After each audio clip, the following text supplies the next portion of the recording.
Hi friends, welcome to Kitchen Lifestyle. வாங்க இன்னைக்கு நம்ம வீட்லயே ரொம்ப சூப்பரா brownie எப்படி செய்யறதுன்னு பார்க்கலாம். இப்போ 1 கப் அளவுக்கு சாக்லேட் எடுத்துக்கலாம்.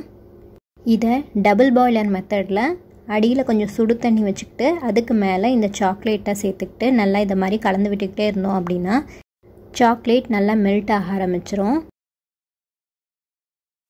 இப்போ பாருங்க சாக்லேட் நல்லா மெல்ட் ஆகி வந்துருச்சு.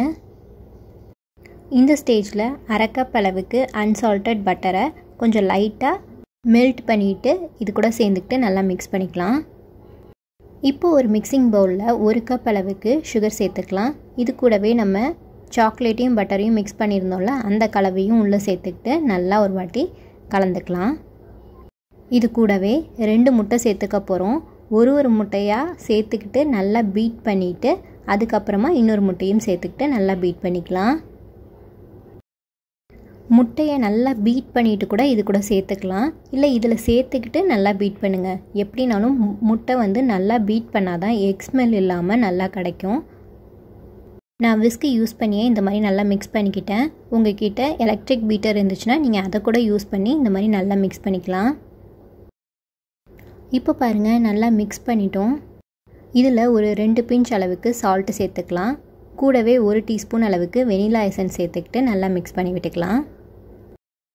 இப்போது இதில் ஒரு சலடை வச்சுக்கிட்டு 3/4 கப் அளவுக்கு மைதா 2 டேபிள் ஸ்பூன் அளவுக்கு கொக்கோ பவுடர் சேர்த்துக்கிட்டு இதை நல்லா சலிச்சு எடுத்துக்கலாம். நான் இங்கே வந்து அன்ஸ்வீட்டன் கொக்கோ பவுடர் தான் சேர்த்துருக்கேன். இப்போ இதை கட் அண்ட் ஃபோல்ட் மெத்தடில் இந்த மாவை நல்லா கலந்துக்கலாம். இப்போ நம்மளோட ப்ரௌனியோட மாவு ரெடி ஆயிடுச்சு. இப்போ ஒரு கேக் டின் எடுத்துக்கலாம். அதில் இந்த மாதிரி பட்டர் ஷீட் போட்டு கொஞ்சமாக பட்டர் அப்ளை பண்ணி வச்சுருக்கேன். இப்போ நம்ம ரெடி பண்ணி வச்சுருந்த அந்த மாவு கலவையை உள்ளே சேர்த்துக்கலாம். இப்போ லைட்டாக ஒரு கரண்டி வச்சுக்கிட்டு இந்த மாதிரி மேலால் ஈவன் படுத்திக்கலாம்.